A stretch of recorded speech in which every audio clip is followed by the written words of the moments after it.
सृष्टि के नियम से न सिर्फ इंसान बल्कि भगवान भी बंधे हैं और उन्हें भी इसका पालन करना होता है। इसलिए जब भगवान ने मनुष्य रूप में जन्म लिया तब उन्हें भी अपना शरीर त्यागना पड़ा, फिर सामान्य मनुष्य की बात ही क्या है।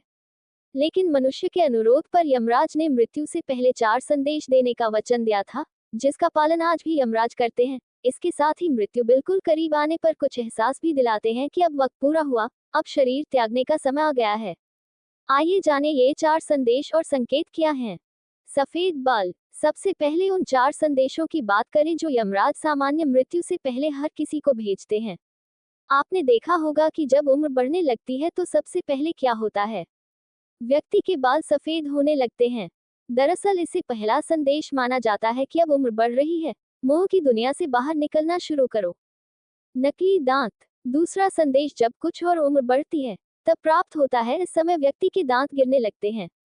दांत का गिरना ये बताता है कि व्यक्ति का शरीर कह रहा है, मुझे मुक्ति की जरूरत है, मेरा मोह अब मत करो। आंख। तीसरा संदेश होता है व्यक्ति की ज्ञानेंद्रिय कमजोर पड़ जाती है, व्यक्ति की सुनने और देखने की क्षमता कम हो जाती है। इस समय यमराज कहते हैं, अब दुनिया की बातें सुनना छोड़कर आत्मचिंतन और मनन करो ताकि मुक्ति में परेशानी नहीं आए। बुजुर्ग आदमी। चौथा संदेश होता व्यक्ति की कमर झुक जाती है, शरीर अपना बोझ उठाने में असमर्थ हो जाता है और उसे सहारे की जरूरत पड़ जाती है। यमराज समझाते हैं कि बाहरी सहारा लेने की बजाय आप ईश्वर का सहारा लो, वही तुम्हें कर्मों के फल से उत्तम लोक में स्थान दिला सकते हैं। जो मनुष्य यमराज के इन 4 संदेशों को नहीं समझता है वही व्यक्ति नरक में जाकर यमराज से दंड पाता है। भूत। कई बार अल्पायु में भी मृत्यु व्यक्ति के प्राण हर लेते हैं, लेकिन ऐसे में भी 10 संकेत मनुष्य को प्राप्त होते हैं जिन पर गौर किया जाए तो जान सकते हैं कि मृत्यु अब करीब है।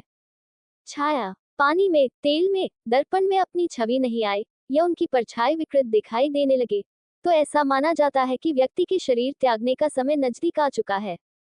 आंख। मृत्यु के नजदीक आने पर व्यक्ति की आंखों की रोशनी खत्म हो जाती है और उसे अपने आसपास बैठे लोग भी नजर नहीं आते।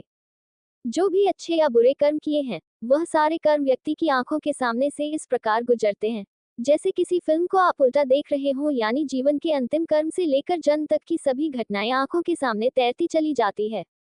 जिनके कर्म अच्छे होते हैं उन्हें अपने सामने एक दिव्य प्रकाश नजर आता है और व्यक्ति मृत्यु के समय भी भयभीत नहीं होता। मृत्यु। गरुड़ पुराण में बताया गया है कि जब मृत्यु की घड़ी निकट आती है तो यम के 2 दूत मरने वाले प्राणी के सामने आकर खड़े हो जाते हैं। यमराज। जिनके कर्म अच्छे नहीं होते हैं उन्हें अपने सामने यम के भयंकर दूत खड़े दिखते हैं और वह भयभीत होता रहता है। मृत्यु। शरीर त्याग करने के अंतिम समय में व्यक्ति की आवाज भी खत्म हो जाती है और वह बोलने की कोशिश करता है लेकिन बोल नहीं पाता है। आवाज घर घराने लगती है जैसे किसी ने गला दबा रखा हो। आत्मा। आत्मा जीवन की सभी घटनाओं को यानी कर्मों को अपने साथ लेकर शरीर को त्याग देती है और यमदूत व्यक्ति के अभौतिक शरीर को अपने साथ लेकर यमराज के दरबार की ओर ले जाते हैं। मृत्यु। व्यक्ति की मृत्यु के बाद पापी मनुष्य को 2.5 मुहूर्त में या लगभग 24 घंटे में यमदूत वायु मार्ग से यमलोक ले जाते हैं। यहाँ यमराज व्यक्ति के कर्मों का लेखा जोखा करते हैं।